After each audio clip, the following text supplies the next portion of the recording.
Hey everybody, how's it going today? Hope you're doing well on this hot summer day. Well, kind of hot in New York. Thanks for joining me. Should be fun. I was going to do something on my pedal board and do a little playing, but I had some stuff done. I had to get a shot. I can talk about this some other time. Everything's fine. So having some issues and it's all good. So I can't play for a few days, but everything's good. It's all good.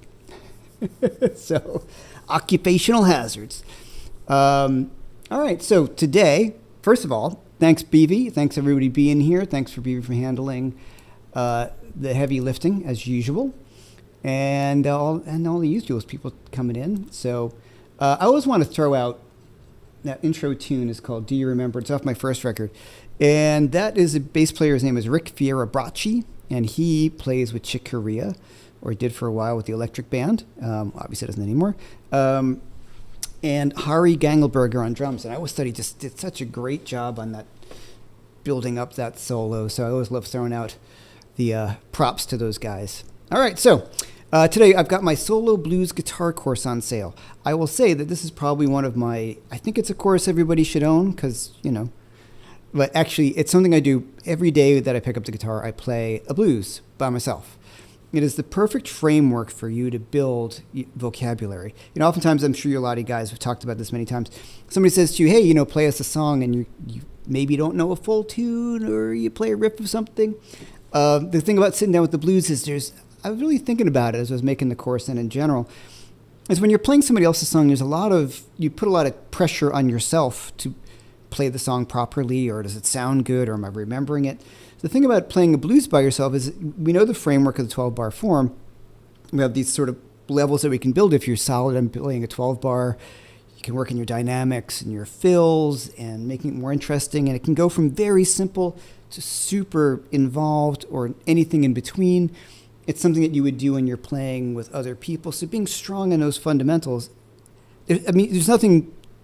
When you hear somebody play a blues, bah, bah, bah, bah, bah, and then somebody who's really playing it, the difference is night and day. So that was one of those things. And I first really came to the conclusion after seeing Robin Ford. He visited Berkeley while I was there. And I love that I got the chance to tell him this. I was kind of torn because I really, I liked jazz, but I wasn't sure I wanted to be a jazz guitar player. And he got up there and he played like this blues with the Robin twists and turns. And though I was listening to him, I never heard him play a solo blues. And it was really a life-changing event in my guitar playing where I thought, wow, I can't do that. I just can't play a blues like that. And then far less throw all this cool stuff in. So so that's been like a thing since that point on that really kind of made me, I need to be self-sufficient sometimes. So it's really fun and entertaining at home. I find you're not comparing yourself to recording or something. So that's my solo blues guitar course, and it's on sale 50% off if you don't already have it. There's my sales pitch on why I think you might enjoy it, because I do. All right. So, So today, like I said, I was planning a thing on my pedal board, which we'll do the next time. But I don't know if you guys get the notifications from your streaming services if you use one. BV does not use one. Sometimes feel bad, about streaming. But I find I buy all the independent stuff, so that's kind of cool. Anyway, so I'm always sort of surprised at what shows up because, you think you listen to a certain thing. So put what you've been listening to a lot in, and if you're surprised by what you've been listening to. So, okay, so let me just bring up my list. Okay, you can hear me just fine. Some of this stuff was a surprise. Now, some of these things are coming from a few things on here when I'm investigating things for courses. So there might be, when I show you what's on my local playlist or past year, you start to find why did I listen to that a lot? Because I had a gig with this woman, Sari, so there's a bunch of Sari songs in there, so I played them a lot. I was surprised at how much metal there was on here. You guys know I'm a big metal fan, but for the most part, right here, we got Michael Landau, which because that album came out. I think this is a great record. So super guitar heavy into Michael Landau. Michael Schenker. Okay, this drifting's on there because it's awesome from Fleetwood Mac with Peter Green. Michael Schenker, Michael Landau. It's Michael Day. Michael Schenker, a lot of the same record. Okay, here we go. Some other Michael Schenker. And then we get into some other stuff. Let's get on here, which is kind of funny. So, Dragging My Tail. This is really cool. I'll play some of these things. I'll probably get a copyright strike. As long as they don't kill me. Rapid Fire by Judas Priest. Okay, then the Gilmore record came out. I listened to that a lot. So when you see when I go to last year and this year, when I was on the road, the Gilmore record came out. So I had just come out. So I was driving around the Czech Republic in a van for most of the time. And that was on endlessly. It's really great. Great record. Brown Sugar, ZZ Top, one of my favorite recordings by them. A lot of that's also because talking about teaching that, so I play it a lot for teaching. Greedy Life from the Michael Landau Liquid Quartet record. Same thing. These two records are really big for me. I love Queensryche. I figured out by my playlist how much I actually love Queensryche, especially the earlier stuff. Up until Operation Mindcrime. But first two Queensryche records, first three, I should say, really big on my list. Is this surprising anybody? What's going on? Fleetwood Mac. Okay, If You Be My Baby, a lot of teaching on that song, so that got a lot of playing. Rattle That Lock, David Gilmour. So Jumpin' in Shadows, a lot of teaching. Hammerhead by Jeff Beck. Songs from the Wood. I got totally into the remastered version, which really sounds great. This is an odd one. This is when Robin and I were hanging out, and I started listening to a bit more Mike Bloomfield, and this one really kind of took me in. David Gilmour, so here's some Robin. Had to learn some of these songs for the gig, so lots of plays. Queensryche again. Boom. One of my favorite records of all time is the first Dire Straits record. So that I just always come back to that one. Tin Pan Valley by Robert Plant. Now, Robert Plant's got a great podcast, if you ever listen to it. And he just talks and goes through stuff that he loves listening to. Or like some songs of his, excuse me. I'll distract there. Some songs that from his records that he likes. And there was one called Tin Pan Valley. And so I just kind of dug it. It's a really great Robert Plant tune. So, Viva Cristo e chi li crede. That's Renaissance music. You'll see when I get into more classical stuff. Crystal Ship by the Doors. I'm working on an arrangement of that. One of my favorite Doors tunes. So no surprises for anybody, I'm sure. But I was more surprised at how much freaking guitar nerd music I listened to. Africa. So there's a lot of Mike Landau, which is really funny. So maybe no surprises yet. But I was pretty surprised myself. Oh, Public Image Limited. Love Pill. Starless by King Crimson. Judas Priest, there we go. Love and Cup, we did that as a cover out in Europe, so that's why it's on there too. Latest Roger Waters record. I got into Alison Moyet lately. She's got a few great records that just came out. I highly recommend it. So yeah, pretty interesting. So there's the Alison Moyet. There's Queensryche again. Judas Priest. Oh, there we go. Country Girl by Black Sabbath and Mob Rules. Nirvana by The Cult. So, Such Small Ale. Check this tune out by Alison Moyet. It really sounds like Bowie from the 90s. It's really, really great. So, what's this saying about me? Well, my favorite guitar player, I guess, the guys I come back to. People I talk about all the time. Michael Landau, Michael Schenker. Peter Green. What are you guys noticing there's not a lot of on here? I'm noticing there's not a lot of blues. Kind of funny, right? I thought that was interesting. So now, let's take a look at recently. So what I want to talk a little bit about is not just what I listen to. I want to get into what you guys are recommending, because I'm always looking for new stuff, whether it's new, old stuff. One thing I find Apple Music is a little lacking on is the playlists. And I think Spotify, even though I don't love the practices of any of these places, what are you going to do? The convenience, and that's where everybody does it now. I don't make any money off of this stuff. I mean, it's ridiculous how little money I make on streaming. So I bought those Michael Landau records. I've bought anything from like an indie artist. I have hundreds of CDs in my basement. I don't have a CD player. I just don't want all that stuff. So I didn't end up rebuying things that I bought ages ago. So let's take a look.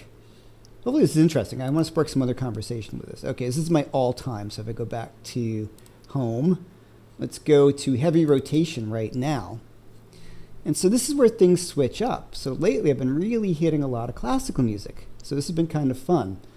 So if I go right here is, I'm not going to pronounce the Eric Satie. This is French and I'm going to butcher it. I heard the proper pronunciation of it. So maybe BV, who can give us how you would pronounce this properly, I would destroy it.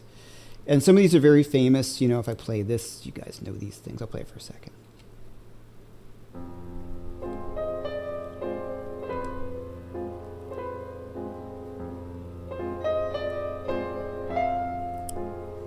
So I really love that. I'm not going to try to pronounce it. There's a number of those.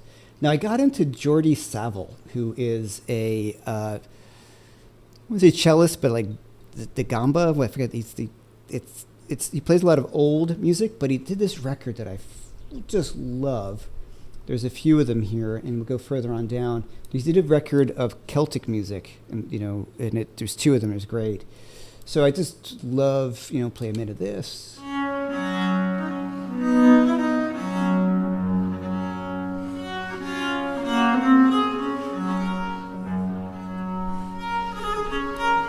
Right, so you're getting the idea there.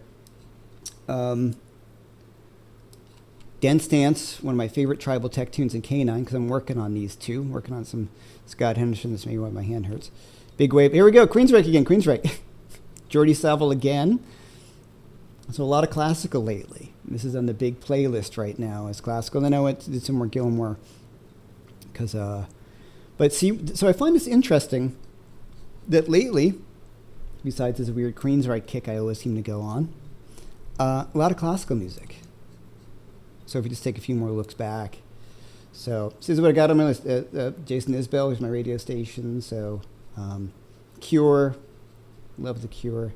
But let's see what we have. Heavy Rotation, that's all time. We go further down. All my metal stuff. So let's see, 2025. This is where I was working on sets with my friend Sari Shore. I highly recommend. She did a record with Robin Trower, some great stuff. Jeff Beck. So a lot of classical music is getting, a lot of her. So interesting stuff. So the thing I want to talk about with this, just besides showing, I just found it to be kind of fun to figure out what you end up listening to. And I found some surprises to me. I didn't realize I listened to that much guitar nerd music, but that shouldn't have surprised me. And some more stuff from my metal from my youth that kind of made me, just kind of struck me. I was like, oh wow. Now the question is it because we're familiar with it and we love it? Is it nostalgia, right? Are we into it because it makes us think about that time in our lives? I think there's a lot of studies done, I know they're on brain plasticity, and when we really, these things sort of meld with your mind.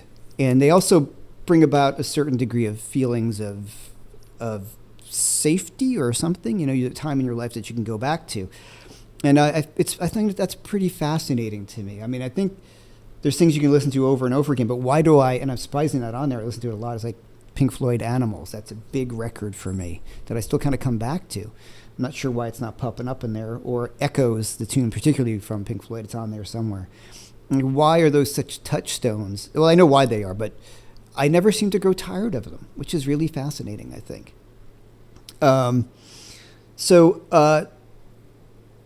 Is it... I'm kind of curious, how many of you guys are listening and actively trying to find new music? I try, but I think there's a little bit of a problem that I have. It's a problem, is being a professional musician. It's very difficult for me to disconnect that part of my brain. So if somebody says, oh, I really love the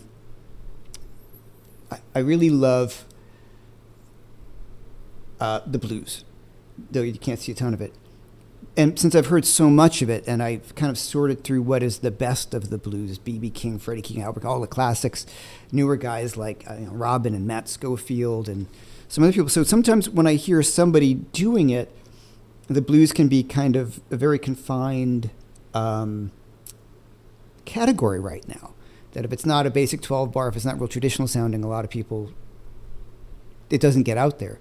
So it's difficult. So when you do it for a living, you're like, oh, it's a blues. Okay, it better be really, really good and new and interesting for me to really dig it. Same thing with rock. Some people are like, oh, you'll love this band, and they send me a band. And I'm like, I just hear too much Zeppelin in there or something like that. And I can't get past it because it's not necessarily new. And it doesn't have to be hard rock. I mean, I really love that. You saw Jason Isbell. I really love his stuff.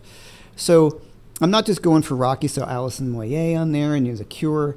So I'm open to all sorts of different stuff. I just find it to be pretty interesting how we end up locking into these things. And I also, I think as you get older, I got a wife, a son, a house, a business, and all this. I don't have the same freedom to sit down and listen to music. There's not that, when your friend told you, like, you bought the Iron Maiden record. I remember buying, like, Peace of Mind the day it came out. And then you get together with your friends and you listen to it and you open up the record. I'm showing my age, obviously. So for me, that's really, I think that's part of what's missing of the experience for me, is the experience of doing that, sitting down with the record. I find my attention span is way shorter than it used to be, which I hate, and I think that's a result of culture. Doing what we do, everything is very short. Instagram and all these things, and Facebook and all that. Also, apparently, it's when you get older too, your attention span gets a little shorter. So, I'd love to see what you guys think about this. Like I said, I don't know how many people are interested in this. I got this procedure done. I'll talk about it in a minute. It's not a big deal. But he's like, oh, yeah, don't play guitar for about a week. And I'm like, what? Oh, okay. So it's kind of like, all right. So that kind of changed a lot of things for the day. So I thought I'd jump on and do this. Not as exciting as a pedal board. But I think I'm trying to get, see what you guys thought. So let's go through here. Gary Mosley, I love Maiden. Yeah, I do too, or especially the early stuff. Sam Stamos, I think the French name is pronounced Nucien, like Nucien. Okay, thank you. Yeah, I would have totally butchered that because I have never studied French. Americana Pro. So this is what's up, David? Been listening to Christina Vane's latest record a lot. Perhaps Americana. I love Americana. So all right, let's check that out. So Al Adolphine, just discovering Government Mule. That's pretty funny. Yeah, they've been around obviously for a while. As an '80s kid, I was and still into Edward #1. So I went some Hendrix, Vi, and currently dominating playlist is Greg Koch. Oh, awesome. See what we got here. MSG, yeah, lots of Michael Schenker. Those early Schenker records I just love, especially the MSG record, the one with Don't Talk to Strangers. I think that's the best songwriting, and Assault Attack. Those are the two I really, really love. I noticed there is nobody else in your family using your account and polluting the playlist. Oh, yes, for sure. I do have family members on it, but I've clearly sequestered all of that. Hang on, so many of your own recordings in that last list there. Yeah, that was running. Sometimes I have to run over my own tunes. That was, I think, 1968. Had all those chord changes, and I always have to remember that stuff. Occasionally, this is Phil Jones. Occasionally, Greg Mosley. I'm desperate to find new things that excite me as much as I heard 20 years ago, but it just doesn't happen. That's what I'm wondering. Like, why is that? Like, is it because of age or, styles change? I don't want to be like my friend Rick Beato. I don't want to, people accuse him of like only liking older music. And my friend Jason Laughlin's turned me on to some Madison Cunningham. So they're out there. It's just harder to find. I think what Rick talks about a lot of times with pop music was pop music used to be a lot more adventurous.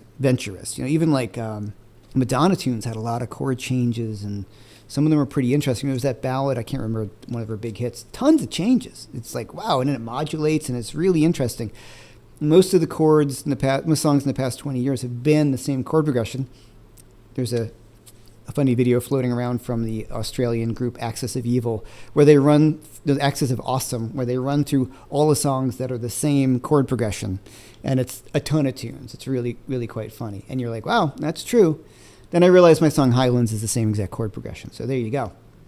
A lot of Emmylou Harris in the hot band, Linda Ronstadt, in the trio with Dolly, Linda. Yeah, I love Emmylou Harris, especially the Wrecking Ball record. That was a big one for me. Guitar Grandpa, Gilmore, Luck and Strange for newer music, right? Is it new? I mean, it's new, but it's familiar. But I think it's a great record. I think it's a really great record. Some songs in that are just so good, and I love the performances on that. He got one of the all-time great drummers, Steve Gadd, on that. It's a very funny story. He said he wound up Steve Gadd playing his record, but he didn't know if he'd be into it or how to get a hold of him. He's like, well, just email him through his website. You get an email from David Gilmour, hey, do you want to play on my record? So I just love that Gilmour said he was nervous to play with Steve Gadd. I just love that, because that just shows me things never change, right? You're always going to be nervous about that stuff. So that's pretty cool. Anyway, there's Between Two Points, which has actually turned me on to the Montgolfier brothers record that song is from, which is also a very cool record. And if you listen really carefully, just if you listen to that, just the drum groove on that, I hope it's Gadd on that recording, but it's just so good. And it's not difficult. I mean, you know what I mean? It's not flashy, but it is just so solid and groovy and cool. It's awesome. Yeah. I mean, there's a lot of dad rock going on here, as somebody pointed out. And it's kind of funny. My son Bus told me about it. But he was singing Nirvana the other day. He's 19. And I'm like, okay, well, that's dad rock at this point, too. So, Fleetwood Mac, I Need Your Love So Bad, Mountain Mississippi Queen, all these classic rock things. So, this is Brazil Bush Rocks. I think the death of radio makes it harder to find new music. I think you're absolutely right. I used to rely on independent radio stations. Now all I can find is dad rock. Yeah, okay, so if you live in New York area, which you do, there is one rock station, and it's Q104.3, and I can predict every song almost before it's played. You're like, okay, they're going to play Wish You Were Here. Oh, hey, what do you know? Or The Stranger by Billy Joel. It's not only is it classic rock, it is the most played out classic rock. And there used to be more songs when K-Rock in New York, that was like Howard Stern was on in the morning, but they used to play rock, like new rock. And then nobody wanted to hear that anymore, I guess. So yeah, I'm with you. So I trying to find it, because I do like hearing new music. And like I said, Madison Cunningham, through my friend Jason Lockley, it was kind of a few years ago, she was playing at a smaller club in New York. He's like, oh, you got to go. I'm like, I don't know. He's like, dude, you got to go. It's great. It's the first time I've been to a show, walking completely, no idea what I was going to get, and loved it from top to bottom. So I highly recommend Madison Cunningham as really great, cool, interesting guitar playing. And but it doesn't matter. I mean, just great songs. But she's a really cool guitar player in great songs. So this brings me to the other thing, is songs. Songs. That's the big thing. There's no shortage of great songwriters. I just think it's hard to find them, or it is for me. So what do you guys do? Is it Spotify? Because Apple, when I go on and I type in Americana, there's so much stuff I just don't like, and that's the problem. I got to keep on going through. So when Alison Moyet, who's been around since the 80s, and I didn't really love the 80s stuff, but the new stuff is really good. I had an Apple playlist. It was Jeff's place, Jeff McErlane's radio station, and it just showed up on there because I like Bowie, and I was like, oh wow, I was driving in the car, and I was like, what is this? This isn't Bowie, but it's in that thing. So I mean, let me see what's on my Jeff McErlane station. So you got Bowie right there, you see? Then Lizzie, Queen. I know. Ozzy, look at all this stuff here. All right, so there we go. Iron Maiden shows up first. That's pretty funny. So what would be next? Oh, hold on. I got to get that screen changed. Hold on. See up top there. UFO. Queensryche. These are what they were playing. There's a Cure, right? Vandenberg. There you go. Interesting. Dokken. See a lot of it starts jumping. There's Julian Lage. Okay, there you go. So, what you've been listening to lately, it'll start playing you some of that. And if you skip over it, then it starts feeding you some other stuff. So Julian Lage, latest record's really great. So I try Steve Gadd Band, Beth Gibbons, who was the singer for Portishead. So it's not all old stuff that I listen to. I am looking for newer things. So yeah. I don't know if this is interesting or not. So BV, soft G, no CN. No, No singing. Okay, thank you. I'll work on that. Because like I said, it was pretty embarrassing. So Trucks, you're saying, yeah, right. They don't seem to be playing the deep cuts anymore either, which is frustrating. So I do have Sirius satellite radio, and a lot of times I do play some of that stuff. I was checking out the later Queensrÿche, didn't really dig it as much. See alt country in my playlist right there, seeing what's going on there. Like I said, Jason Isbell I think is awesome. So, all right. John Mayer's Sirius XM page plays obscure stuff and also discovered a lot of new artists. Cool. You know, I just had that on the other day, and I thought it was a nice, cool mix of stuff. So awesome. Seeing Pat Travers on Beato got me into thinking about a lot of the album that he had a Life in London. Okay, I'll check that one out. I don't know that one. Pearl Jam, Smashing Pumpkins, Blind Melon. Yeah, all the 80s, 90s stuff. Clutch. So I have to check this one thing. Is there a way we got something here? Okay, no. Okay, sorry, it was from the store, Watchtower. So, if you call over to Watchtower Guitars, they got some cool guitars on sale. I should put the link. Hold on. If anybody's interested, just drop my name. Is that up there? They were just texting me. I put that link. Shows you how on top of my stuff I am for today. There we go. There you go. Watchtower Guitars. Give them a buzz. See what they got. So we did the, this is a kind of a fun story. So I went back down to PRS over last week, and we spec'd out a bunch more private stocks like this one, a few DGTs, some semi-hollows, and a few more of these things. And it's really fun. It's really fun going there.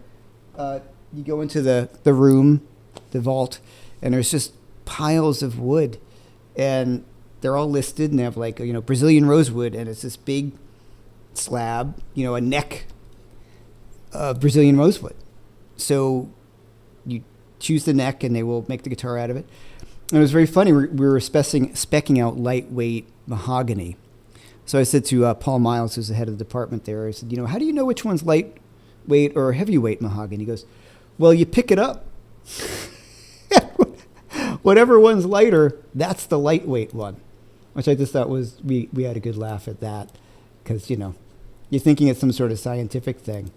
And it's not. I mean, they, scientific, and we know what's going to sound good, you choosing of woods, but I thought that was really funny. You just pick it up. And if it's heavy, it's heavy. And if it's light, it's light. All right. I wish I could do some playing for you guys today. Listen a lot to Matt Schofield's new album. Not in my playlist because I bought it. I also did buy Matt's new record. It's on there. I've listened to it a little bit. Sirius satellite radio can be good too. Like I said, I go on there and I kind of dig it. All right, so and you guys have any questions in general? Happy to talk about stuff. I know it seems a little less prepared than I usually am. I didn't want to cancel going on live because people said they were interested. People always, I like hanging out and talking to you guys. All right, let me talk about what's going on here. You guys know I have a little bit of arthritis in the fingers. Very, very little, thank God. X-rays are showing all that's super minor. I feel like I got a handle on it. But I was having some pretty bad pain at the base of my thumb over the past month or so. I was like, oh no, is that going into my hand, the thumb arthritis? So it turns out it's not, thank God. It's something called Decravain tenosynovitis or tenosynovitis. That's what it is. Anybody could get it. A lot of people have repetitive hand motion. And there's two tendons that run along your thumb here, right, that make your thumb move from your forearm. And then there's a sheath that goes around them. And that sheath is starting to get a little swollen. So it's starting to snap a little bit. And then I was doing physical therapy for my hands. I do a lot of physical therapy just to keep everything going. And it's been working great. I have not had any issues. I don't want to work on the Alan Halter stuff anymore. That's fine, whatever. But But this was something different, and I wanted to jump on it. And I go to the Hospital for Special Surgery in Manhattan, which is like the premier place for this kind of stuff in the country. So one of the benefits of living in New York City. And so I've done some physical therapy, which hadn't really helped this. So I need to bring down some of the swelling a little bit. And the doctor's funny. He's like, he goes, look, if you put a brace on it and took some anti-inflammatories and went to Bermuda for a month and didn't play, it would probably go away. But I can't do that. So it's not super serious, but it was nice to bring down. So I'm going to bring down some of the swelling, gets me back to doing the physical therapy to help build up stuff to avoid it from happening again. So the joys of being a professional musician. I don't find a lot of people talk about this stuff. I think there's a real stigma. I don't know if you guys agree with me. I think people get really, people want to seem invincible. And musicians are really tricky about this. And the reason why I don't want to talk about it too much because you don't want to have these things define you. But I think a lot of musicians are afraid to talk about it because they think people think, oh, he can't play anymore. Or, I mean, there's a lot of psychological stuff that goes with your hands starting to act up a little bit and how you can work around it. And there are plenty of ways to work around it, but you have to, accept things that you don't necessarily want to accept, which I guess is called life, isn't it? But if you guys watched the Black Sabbath farewell concert, which I did, I got it on pay-per-view, and it was a ton of fun. I'm like, wow, everybody's gotten older. The people you grew up watching, you're like, oh, wow, Jakey Lee is 67. What? You know what I mean? So those kind of things. So it's... So I do like to talk about it sometimes with you guys because I think it's important that you can head off some of these things a bit at the pass too. As I had that video with that woman, Michelle Coyle from Virtual Hand Care. And I'll probably have her on again. She's doing a video, and I've been, I don't want to say advising her. She's been asking me about opinions for a course and for musicians, particularly to keep your hands healthy, proper stretches to extend the life of your hands. And I didn't do that so much. You know what I mean? Sit down and shred because you're invincible. And then suddenly one day you're like, oh, what's going on? That hurts. And then, it also depends on what you play and the kind of playing you do.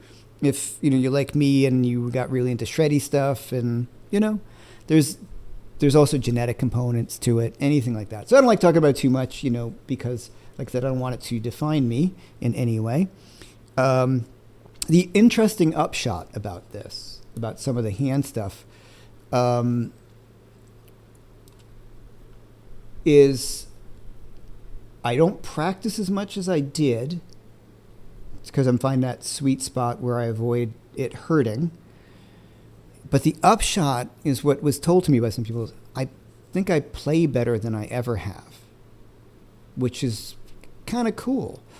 Like, I'm just paying more attention to playing musically, and that's become more important. I always want to keep my chops up, but increasing my chops to what end? I've got some pretty good chops, and my favorite players are not super chops guys, usually, And I listen to someone like Mike Landau, who's got great chops, but the way he plays now, he doesn't rip all the time. I don't miss it at all. In fact, I'm more into it. So that's been the kind of the silver lining. And this is like, I've really put aside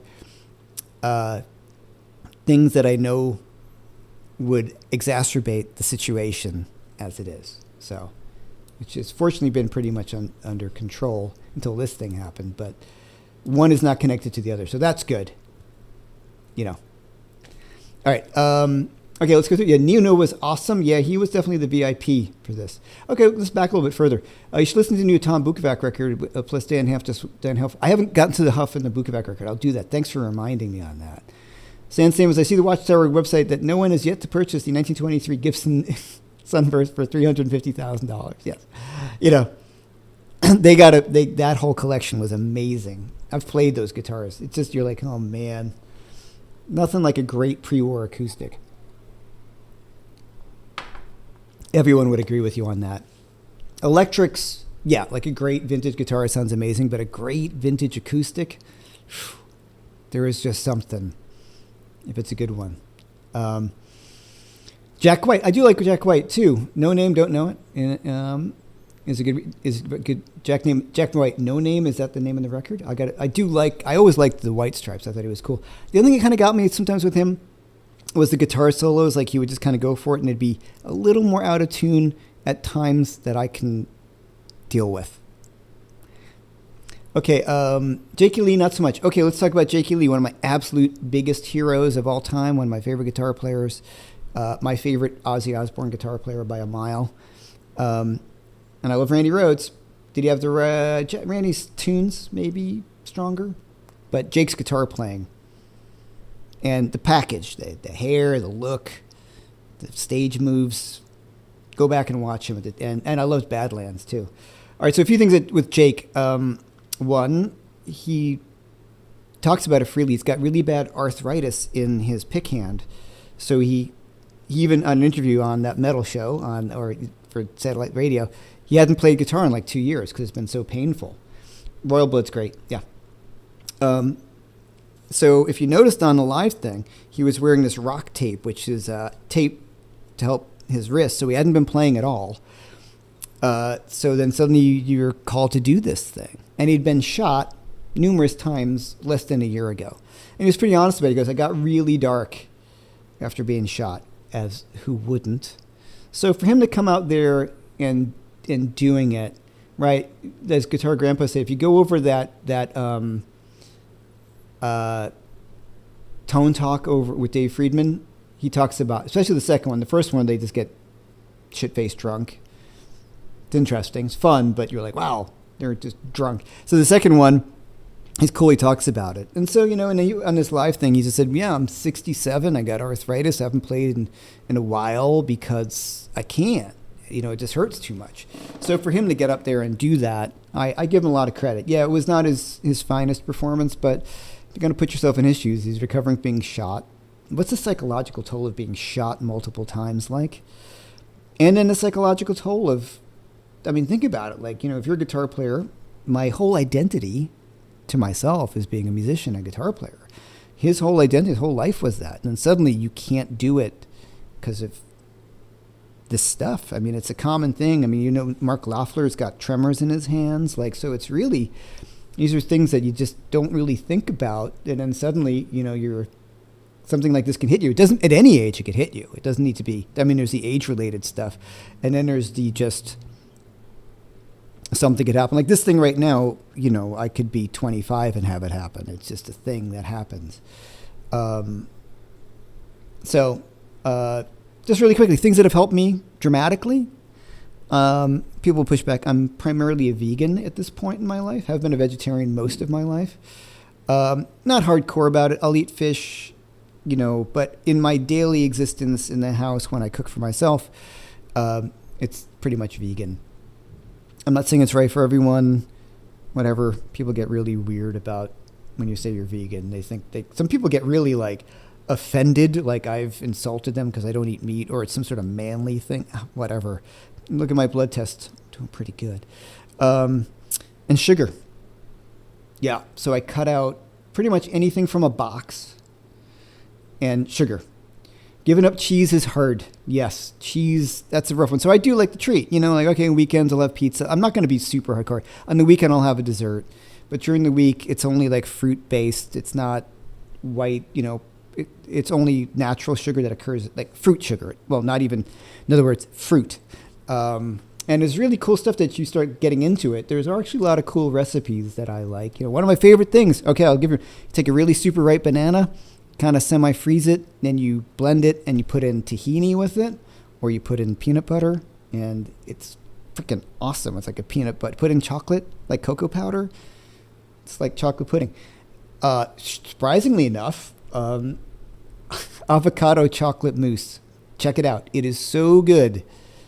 Anyway, it has the fat, but you're not getting all that stuff. It's really good. May seem weird. I tried it at a vegetarian restaurant that Brett Papa took me to in Los Angeles, and I was like, oh my gosh. So anyway, so those are things that help me dramatically. I've been fortunate not to battle with weight genetically, and I eat really well. But once I stopped eating anything from a pre-prepared or from a box, I get a food box, It's a different menu. I choose the food. I cook it, everything from the ground up. Dropped like 8 pounds like right away. And whatever my doctor, blood pressure, all those things, he was like, whatever you're doing, keep doing it. So that's, some of that's just luck, but definitely not some of it. So the inflammation stuff. So it's largely the Mediterranean diet. And that's been really helpful. I just feel better in general. So I don't know if anybody's interested in this, but I think we should talk about these things. I know the demographic of my channel, and we are all in that age group. You know what I mean? I talked to Corey Congealy about this stuff, and he's still like 10 years younger. So I'm like, I'll talk to you in 10 years. Because most of my friends have something going on. All my professional musician friends have something that they have to be kind of mindful of. Okay. So, the Inner Circle, by the way, guys, it's not lifetime membership, it's a monthly membership. The Inner Circle, you can reach out to there. It's closed right now. We have some openings. I have a waiting list because I've been slowly opening it up. So please get on my mailing list, and you should be getting an email list. And it's been great. I've been really fine-tuning it lately, making it more of a thing so you guys who are on the Inner Circle have been really digging it. So I've been really enjoying it. All right, Mark Dillon, I developed a trigger finger on my middle finger on my fretting hand. I wear a brace at night, and it's helping a lot, right? At least we did recording sessions with no pain. So it's simple things like that. Like I just sleep with a brace on this hand. Made a huge difference with this thumb thing. For sure. The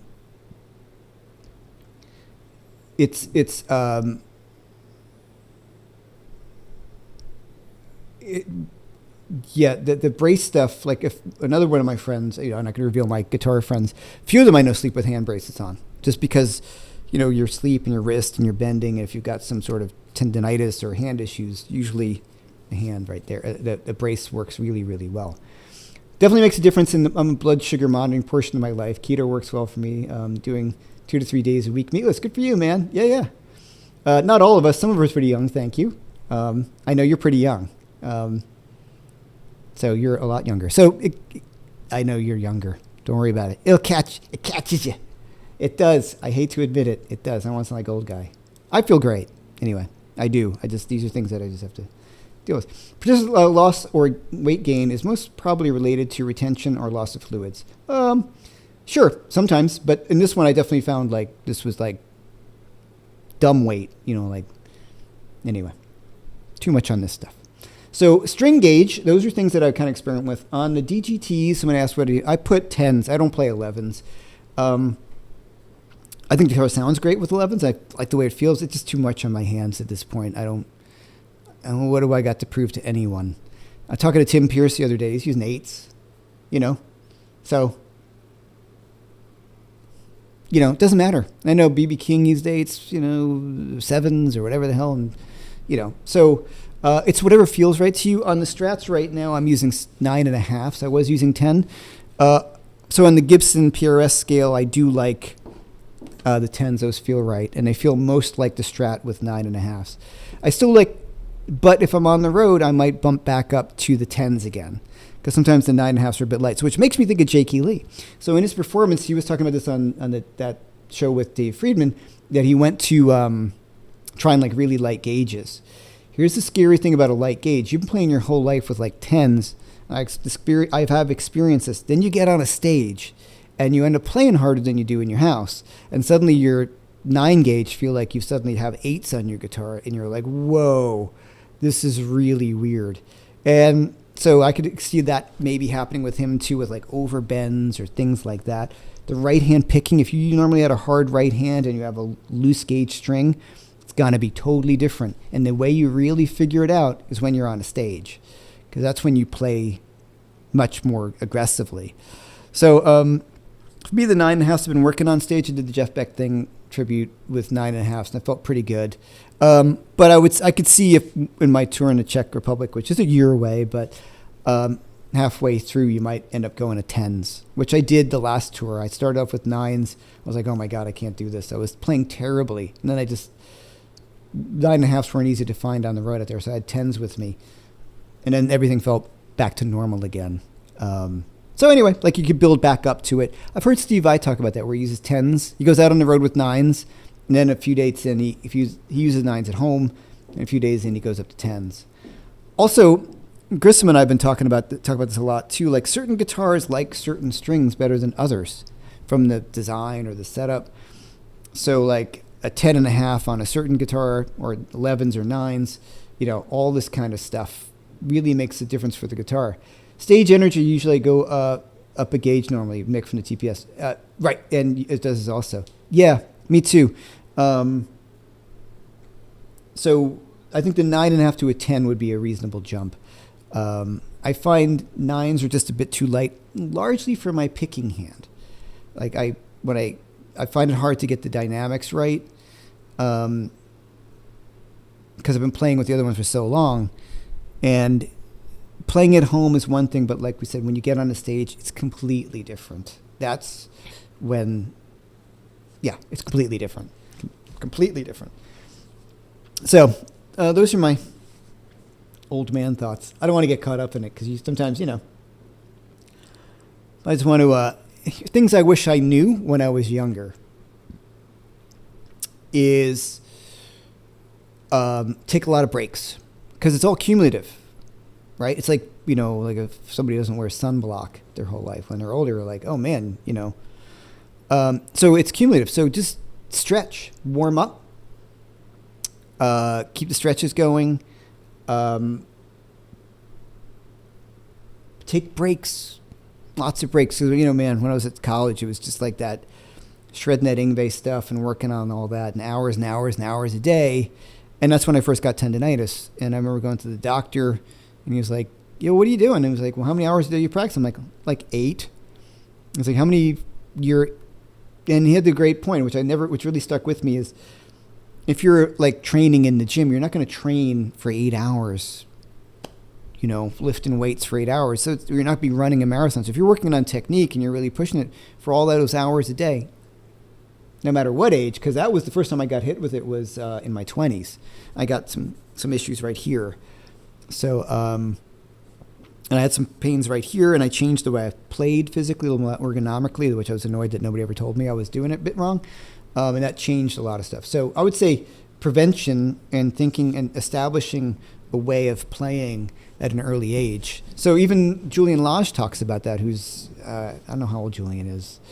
But when he was really young, he got hit with, what's it called? Dystonia. Vocal dystonia. So the same kind of thing. Had to change the way he played, how he practiced. So those are things that are really important. I think of those things, you set those up at a young age and continue through with them. So I feel like a lot of my issues have been kind of backing off because of certainly some of the dietary things, but I'm way more conscientious. I stretch, I play for like a half hour, and then I take a reasonable break and I go do something else. I move my hands around, I stretch more. All those things that the woman told me in the video I did on my YouTube channel. Those were small things like that, really helped quite a bit. All right, so Mike Gamby, I got my PRS Vela the other day, 50th birthday present to myself 6 months early. Good for you, man. That's awesome. That's great. Do you find the thinner strings are more apt to break? It seems like new technology strings don't break as much anymore. Do you find this to be true? I use 10s, light top, heavy bottom. I never break strings, like very rarely. And if I do break a string, it may have been a string's fault, or you got like a little burr in the saddle. On tour, on gigs, I change them every 2 nights because I just don't want to risk it, And I change them the night before if possible, because then they're kind of stretched out by the next day. Or I'll do it in the van, but I try to do it the night before because it's hard rocking after the gigs. Gigs start really early in the Czech Republic. It's great. Sometimes we go on at 8. I'm like, 8 o'clock? You're in your hotel room by 10. Whereas in New York, it's always late nights and stuff like that. It's pretty funny. So I don't find they break as much anymore as well. And it's the ones I've been using on the 9.5s or the New York. I have a DoD endorsement and I use New York XLs, but I use the regular XL 10s forever. And I started the 9.5s were a little lighter. And I remember the New York XLs, like the new ones they put out a few years ago, were a little bit heavier tension-wise. So they work really great on my Strats. They're just a tiny bit heavier tension-wise than, could be psychological, than a regular set of 9.5. So I find they work really nice, and they last a really long time. That's their selling point. They are more expensive for a set, but I find I change them way less. So a 2-for-1 kind of thing.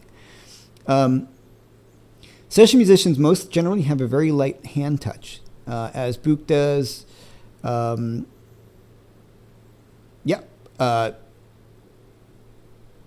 Tim Pierce, too. You watch Tim, super, super light. At home, I've got a super light hand. It's just on the gigs that I start to realize, like, oh, I'm hitting way harder. And it is very difficult, those two things are very difficult. They're very different, performance. And, I'm just rambling here at this point, but John Cordy did a nice video on like 10,000 hours of playing. So people forget this, and I do too. I can be very, very difficult on myself in a live performance for not playing as well as I think I should, or as well as I do at home or on video or something like that. It's because I don't do it enough. There's two different things. So being a great studio musician, which is a total skill, and there's all those stories of, I remember Steve Lukather talking about on Beato's channel, where, they brought in Rockstar as you were to play on a track, and it was just a disaster, where those guys were just banging through stuff. So it's a completely different skill entirely. So playing live, that's a different thing. It's a different muscle. Do you like balance, tension, strength? I've not tried them. I'm working. I'm used to the other thing. I'm trying to not change too many things. I'm still sticking to the 1.5 millimeters. I tried a little bit of a lighter pick, and I didn't care for it, just to see if I'm picking too hard, maybe the 1 millimeter black ice, and I got the 8.8 millimeter, I should say. Didn't really love them, so I'm just using the same as old 1.5 black ice. Just feels right to me. I used to use light top, heavy bottoms when I was touring a lot in the metal days, where there was a lot of the drop D tuning. I used to do that because it felt right, because the drop D thing. And I used that for a long time, and I realized that was quite a difference in terms of the fretting, Okay, you probably won't have time for this, but what do you listen for when setting your pickup heights? No, I'll talk about it. If we're talking humbuckers, one thing that was really fascinating to me, somebody was talking about their PRS a few weeks ago when I was playing one, when I got my DGT Core, and there was something about it that he was like, you got that same piercing, like this sharp front end. So I really thought about it, and I just lowered the pickup a little bit, and it went away. So humbuckers and single coils are very, very different. If you're talking about a regular single coil, you can't have them too high, because the string pull, the magnet is going to pull the string too hard, and you're going to get oscillation. Sometimes you hit a note and it goes like blah, blah, blah, blah, blah. You get this, you hear the oscillation. So it's pretty much a magical ear thing. You just go, if it's too low and you want to, I do it by ear and kind of by eye. I've never really measured it. Some people do. I never did. I usually sometimes start off with, like, my friend at 30th Street Guitars, Matt. He often puts in the pickups for me because he just does a way nicer, neater job than mine. Having had one or two of my wiring jobs kind of fail on me, I always bring it to him. And he sets it, and then I go home and tweak. Fender pickups, like true single coils, you can't quite see it, but I always have a bit of a slant. You know, higher strings are going to be up a little bit more. It's not straight across. The higher, little higher to the string, and staggered pulls, single coils are a bit different again, totally. And then you've got the staggered ones. Are they flat? Or, there's all sorts of stuff. Because if I play my vintage Strat, my B string is not as loud. You were just used to it. But when I really went through all those notes, I'm like, wow, because that lower staggered pull piece, or G string, excuse me. And the reason was they were using wound G strings when those guitars were made. That's what my friend Holger tells me. Whatever Holger says about vintage instruments, I believe. So I used to have wound G strings, which had a higher output. Anyway, so the single coils, I can always slant a little bit. And this is something Matt Schofield came over and he's like, mind if I mess with these? I'm like, oh, please. So Matt kind of talked through with him about it, and all things Strat, Matt Schofield. So we tilted him a little bit. He did the same thing on my vintage Strat, which I got to get some work done. The pick guard is shrunk a little bit, so the pickups aren't moving freely. So I got to get that fixed. Woe is me, right? Uptown problem. So I usually tilt them a little bit. I don't know if we, like I said, we can see that. The camera's not in autofocus, but and they're really not too close, which is completely arbitrary for me to say that. But I just listen for the sound. The main thing I do is I kind of bring them up, and I listen. Does it sound good? And are they of equal volume? And then if it feels like it's a bit bassy, the first thing I will do is lower the bass side a little bit, and then try to even it out. And is that what the problem is? There's sort of a magic area sort of for Strat pickups because of the pull. Humbuckers are different, and noise-free pickups are completely different. So humbuckers, I was most surprised at how much of a change. I was talking to Ron Ellis about it, who knows more about pickups than Ron. And even these small adjustments, it really helped with the PRS. And I figured out probably what PRS is a really nice setup coming out of the store, but they have their action is higher than I like. So when I lower the action in the bridge, and let me talk about that for a sec. I brought down the bridge and forgot to kind of lower the pickups. So I was like, oh man, it's got this real kink thing on the front end of the note. So I just lowered the pickups. Very carefully listened for it, and it went away. So a lot of it's the ears. Now, other interesting things that you can do, I don't do it too much, but Ron was talking about how someone like Peter Frampton told him that he raises the pole pieces up a little bit more for a little higher end. So maybe lower the pickup, bring up the pole pieces a little bit, and it gives it more of a front end attack like a Strat or a single coil sort of thing. The PF sort of pickups, they're kind of high. You don't want to push down, they flub out. So I just listen to they sound balanced. And then you start lowering them, and you start to realize they can be a little anemic sounding. So I would say, go to the Gibson page or something like that, or somewhere where they tell you what they use as a measurement. And then you have to do it by ear because your playing is going to be different, kind of amp you're playing. Each guitar is going to have kind of its own sort of output. How hard you pick, like I said, all these things do make a big difference. But the thing is, another thing is I make sure they're the same volume. I try to match them out so they're the same volume and the same sort of low end. So on a Strat, you're going to have that thick low end on the neck pickup.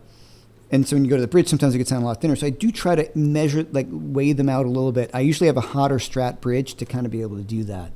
So with these, same thing, the neck pickup's going to be lower, proportionally speaking, than the bridge because the string vibrates much more here, creates much more output, especially on that low end, which can get into that flubby sounds in the amplifier. So the neck pickup is a lower height. Now I should probably do a video on this. When I lower the action on my Strat, sometimes I screw that thing down, which you're probably not supposed to. But I get yelled at by David Grissom. I'm like, yeah, I just lowered it. He's like, dude. So now what I do is take the tension off the strings, pull the strings off the back, lower these each down individually, equally, put the springs back on, pull the bridge up so it's in the place, then tune up to pitch again. And then do the rest of the fine adjustments from the pole pieces. So you keep the knife edge going on there. So I'm sure if you looked at all my Strats, they're all probably kind of all chewed up. But that's usually what I do. But now for the PRSs, and I might start doing it for the Strats too, you just release the tension so you're not messing with the screws or the knife edge. So something that was, like I said, Chris was like, no, you never do it that way. And I was like, all right. So, and it worked really, really well. It's a bit more of another step, but you want the thing to stay in tune really well. Now, I have the noise-free pickups in 2 guitars, in my signature Tuttle right here, and in my black Landau Strat. The reason why I have them is because I think they sound really good, and we've talked about this, that on gigs, I do prefer the sound of a true single coil ultimately.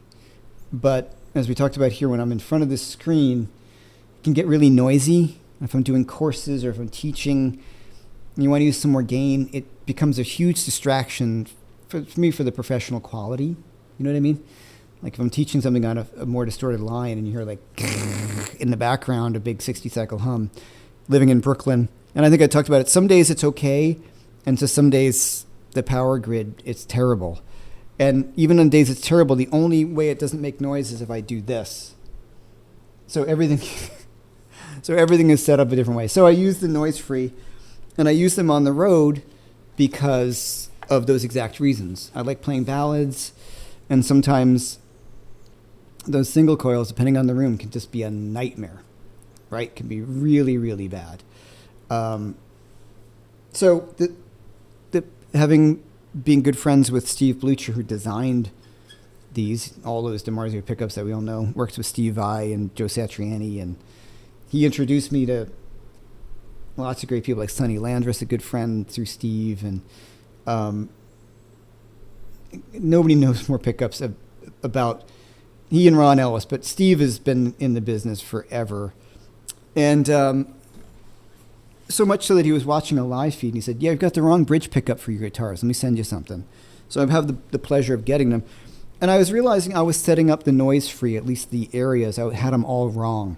I was kind of treating them like regular Strat pickups. And I was talking to even Scott Henderson about it on my thing I did with Scott. And I'm like, yeah, they're just kind of sharp on the front end. He's like, yeah, you got them a little too high to the strings.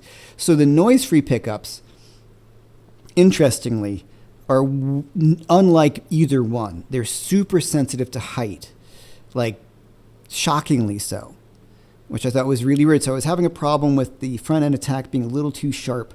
And he's like, yeah, you just got to lower it a little bit.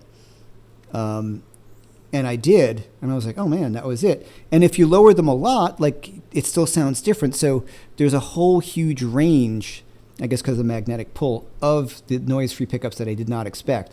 So I was treating them like they were regular pickups. Ultimately, do I like the sound of regular pickups? Yes, I like them a little more. There's something else going on. But as my friend Steve was saying, they are not single coils. So the physics of the whole thing, it just doesn't, they're not single coils. They're a reasonable, maybe for you, approximation of that sound that makes you be able to use them in most situations. So he's like, yeah, it's not going to sound like your 64 Strat. It's not going to have that same full degree of touch sensitivity. You can get close. And I've gotten as close as I think I can to the point where I'm still really happy with them. And I use them on gigs, and nobody's ever said, you know what I mean? Like, what's the problem? It doesn't sounds great, and totally right. Tried the Buzzkill. Joey Landress brought them to my attention pretty good for 60-cycle hum. Are they pickups? Steve's my buddy. I love them. They sound great. He hand wired a few of them for me because he's like, I know what you like. I'll just wind something for you. So long time friends. But are those pickups, or is that like a thing? Because people have brought up that EH buzz, that hum thing. That's just weird. Makes things sound weird. It's not good. Obiva, okay. I was able to try some of the new Vox hand-wired AC30s, AC15s, 4, 10s, and 15s. Really impressed with what they have done. Oh, those are great. I'm sure those are great. The hand-wired ones have always been great. The AC30 is way too heavy. I'm not dragging that around with me anywhere. And I only like Voxes on gigs. I don't like them at home. I think we talked about this. I like a fuller sounding amp. They sit great inside, right inside a mix on stage. That's why people use them. They sound awesome. At home, there's not a lot of low end, but you don't need live. Anyway. Favorite track right now, Peter Frampton cover of She Caught the Katy. I don't know that one. Is that the blues record? I'll definitely check it out. So any other questions? I know it's about time. And, no playing, but get back to it next week or the week after. Lots of messing around, though, back to your pickup high thing. It's a lot of experimenting. And also, you can start getting into pots and treble bleeds and caps and resistors and all that, Okay, device that gets rid of the hum on synchros doesn't mess with the tone, so ordinary... I'll give that a shot, because that'd be freaking awesome on my vintage stuff. Because, like I said, the EH one, it works, but it things feel artificial when you're playing it. I'll check that out. All right, awesome. Thanks, BB.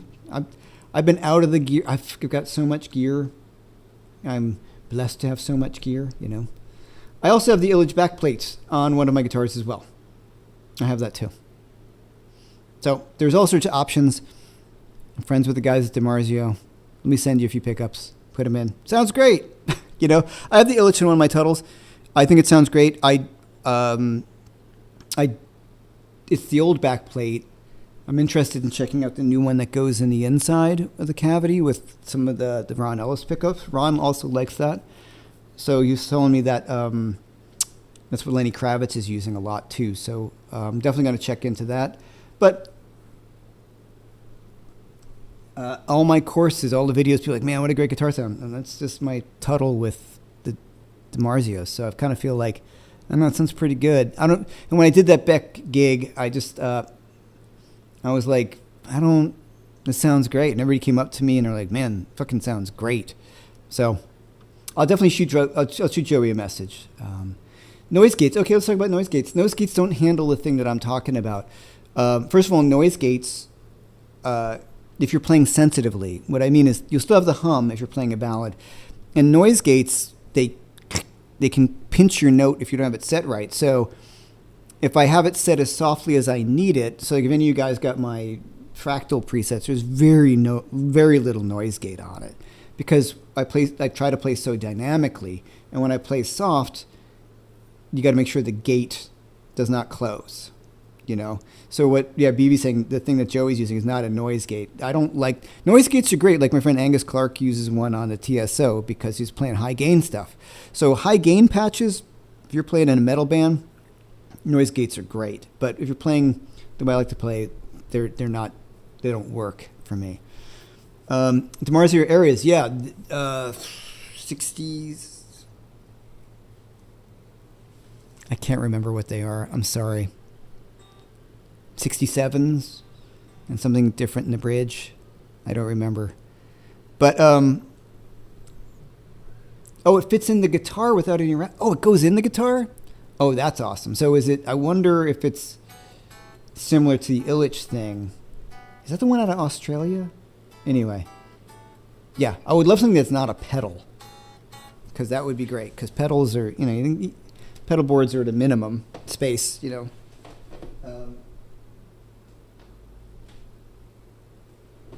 But some of them, like I've got the Yngwie Malmsteen Strat.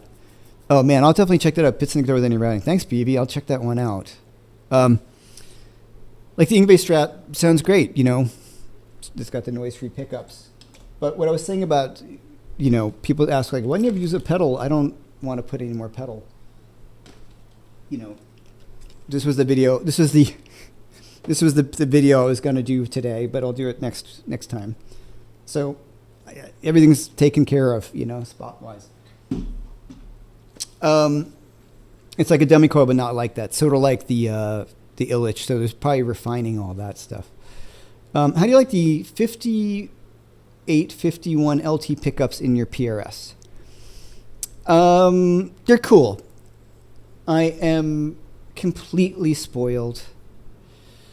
I love Ron Ellis's pickups or throwback pickups. They are really expensive. Cards on the table. I'm good friends with Ron. So, it's not it's not an issue. The price is not an issue. But for me, I can feel and hear the difference between that and in all the things in the PRS world. I prefer the DGT pickups, but I love their guitars. I love their guitars. I don't always love the pickups, and that's just strictly a taste thing. Also, I think there's some wiring stuff that I do differently. I like 50s wiring, and some of the guitars don't have that normally, and so I get them rewired. I usually take out all the PRS electronics and put in my own stuff, just because they feel like the way guitars normally do to me. And I've spoken to David about it, and we've talked about the wiring on the Grissom doesn't make sense to me, but it does for him. And David plays with more overdrive than I do as a bass thing. So when he turns down his volume, he's got like a treble bleed on there that when you play, I generally play cleaner than he does as a bass tone. So when I turn down, it gets that treble bleed stays a bit too bright for me. So I would look for a different treble bleed or take out the stuff altogether. I believe in Robin's model, they've taken out it's just basically kind of straight wiring. I'm not saying what they do is wrong, but this is all that personal stuff, like anything. I just used to 50s wiring on a Gibson style guitar with humbuckers. I'm used to the way they interact, and I really like that. If I'm playing a lot of rock and a lot of distorted stuff, you don't come across it quite as much. But when you play more clean leaning and then you bring up the drive when you need it, it's really important to me. So I was down on treble bleeds, but not as much anymore if you find the right one, because some people point out, like, I use this one. And I was like, oh, I don't really quite notice that. So the common ones that, like, say, Fender, American Standards use, I don't like. They retain too much brightness, so there's an interaction, blah, blah, blah. But the 58 15 LTs are cool. I have heard the threes, the PRS threes pickups, and I think those sounded really good. So I'm not saying I don't like them, but I like other pickups more. How's that? I had them in my PRS Studio that my very good friend bought from me, and I thought that 5881 in 5815 in the bridge sounded awesome, and it worked out really well. I really like their the near field pickups, or those things, like in the studio, like they're sort of single coil, but they're humbuckers. Those are great sounding pickups. I ended up selling that guitar, the PRS Studio, which was an amazing sounding guitar, strictly for one reason, and it was ergonomics for me, where Paul puts the Strat pickup selector. He uses this 5-way. It's over here. I don't know if it's on camera. It's over here. And I use the bar so often that to get the pickup changed and the bar, it was getting in the way. So on some of the other models, he puts it kind of more here, and I wish that if that were there, I'd still keep that guitar. Without the bar, it was awesome, but when I would use the bar, I'd keep on missing it or losing the volume and hitting the pickups, like not moving the pickup selector right because the bar was in the way and all this kind of stuff. So if you grew up playing that guitar, that would be a different thing. But for me, and the DGT doesn't seem to bug me, though, like where that is. That doesn't seem to bother me because it's not in the way. Now, it took me a minute to get used to doing this, but it's not in the way of the bar. So the other one was right here. So you guys get the idea. It was just, so it was an ergonomic thing. And I didn't want to say to Paul, hey, man.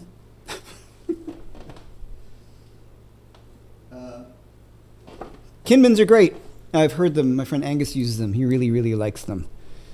And yeah, he's the same with me with the single coils. Like, he loves regular single coils, but does so many rock gigs that the regular single coil can make you look really unprofessional. Besides not wanting that much noise. If you're going to get on the gig and you're the guy whose guitar is making all that noise because you want to be a purist. So the cool thing, the difference, I have the Illich. It's really, really quiet. It's about as quiet as a regular humbucker. But since the noise-free pickups like the DiMarzios are stacked, it's so close together that there's like no noise. It's crazy. They're quieter than a humbucker. So pretty interesting. You got the narrow field on the belt. You got narrow field, that's the name. Yeah, those are great pickups. I really thought those sounded amazing.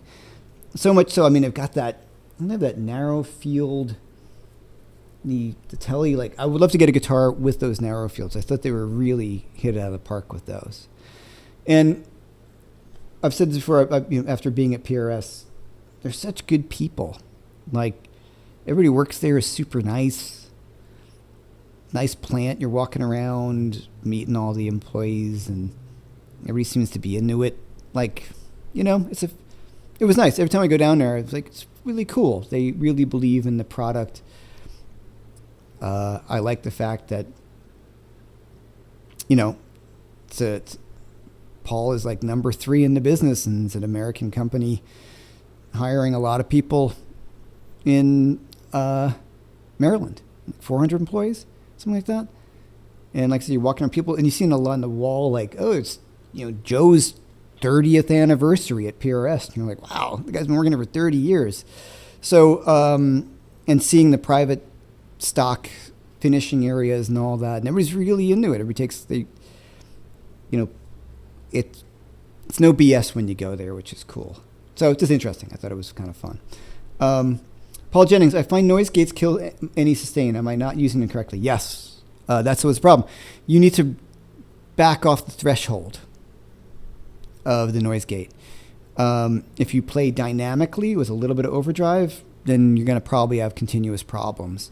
If you're playing super distorted, like I was talking to my friend Angus Clark, who does stadium tours with lots of overdrive with the TSO, not a lot of like sensitive, clean blues tunes at a low volume, I would use a noise gate like he does. So when you do those chunk chunk, like everything just stops. And then when he switches to a lead patch, there's not quite as much of a gate on. So he can play that the way he normally does, sustain a note and hit vibrato, and it'll continue to ring out. So it's definitely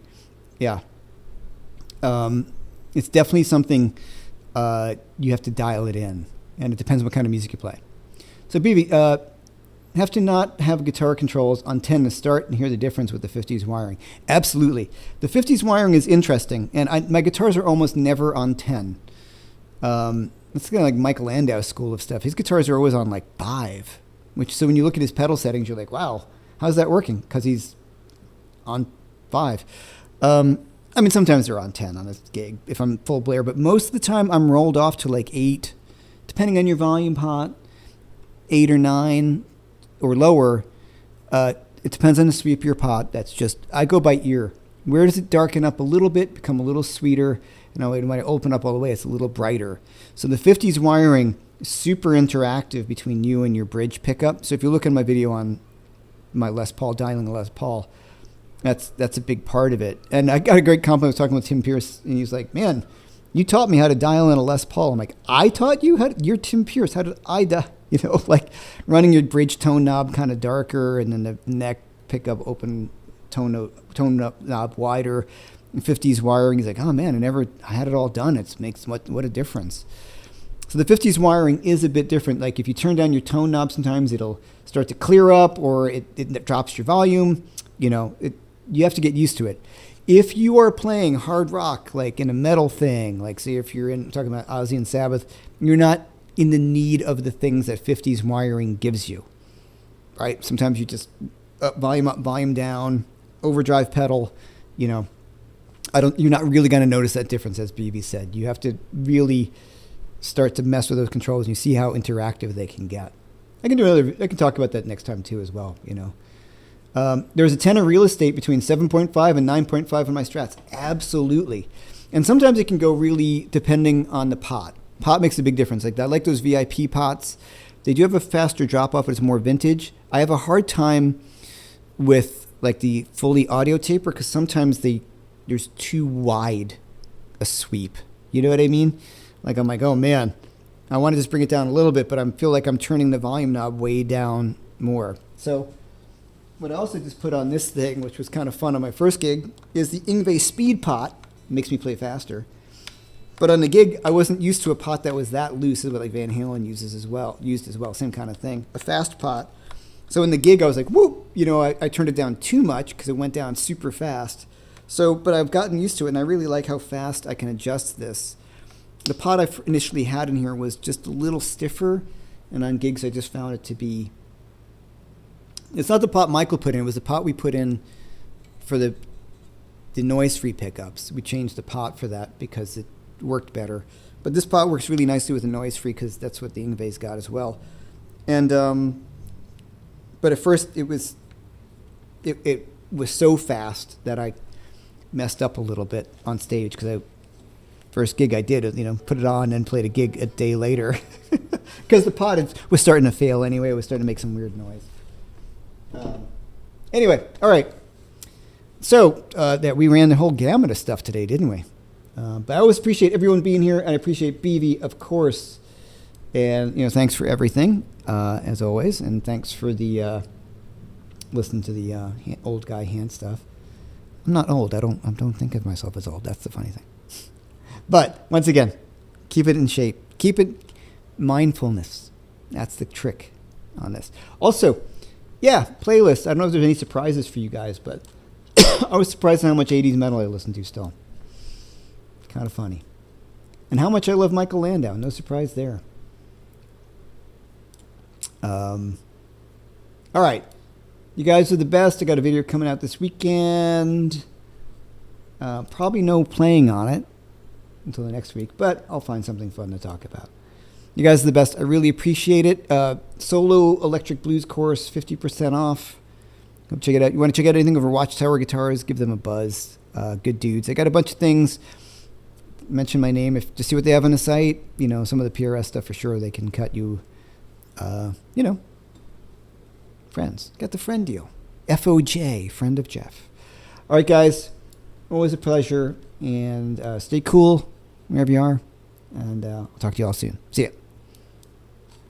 Oop, I can turn this off.